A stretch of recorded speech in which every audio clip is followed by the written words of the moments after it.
Hello guys! Welcome back to our mini vlog. For today's video ay naisipan nga naming tatlong magkakatrabaho na magpunta sa likod ng aming pinagtatrabahuhan. At bago nga po pala kami magpunta doon sa may mga babuyan, ay dito na muna po kami sa may gilid pumunta. Napakarami po ng peacock o ganso at natawag dito sa amin. Ayan po si ating Jinky, namumulot po siya ng prutas na santol. Ang santol po ay pwede din pong gawing gulay. Napakasarap po niyan, lalo na po pag may mga karne at may sile. Ayan na po si Ate Francia, nangunguna na po siya. Papunta po siya doon sa may mga babuyan. At titingnan na nga po namin. Ayan, dito na muna po tayo mauna sa unang kulungan. May nakakulong po dito na 3 baboy. Mga malalaki na po ang baboy nila dito.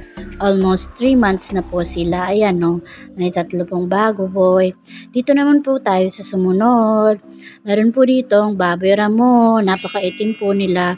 Pero hindi na po yan pure na baboy ramo.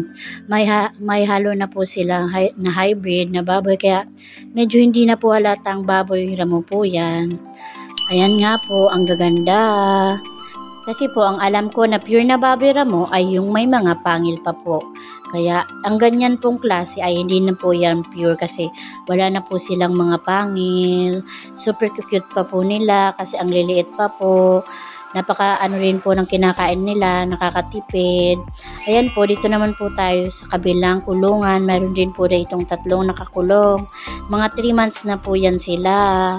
Kaya pwede na po yan ibenta. So guys, hanggang dito na lang. Bye! Please subscribe!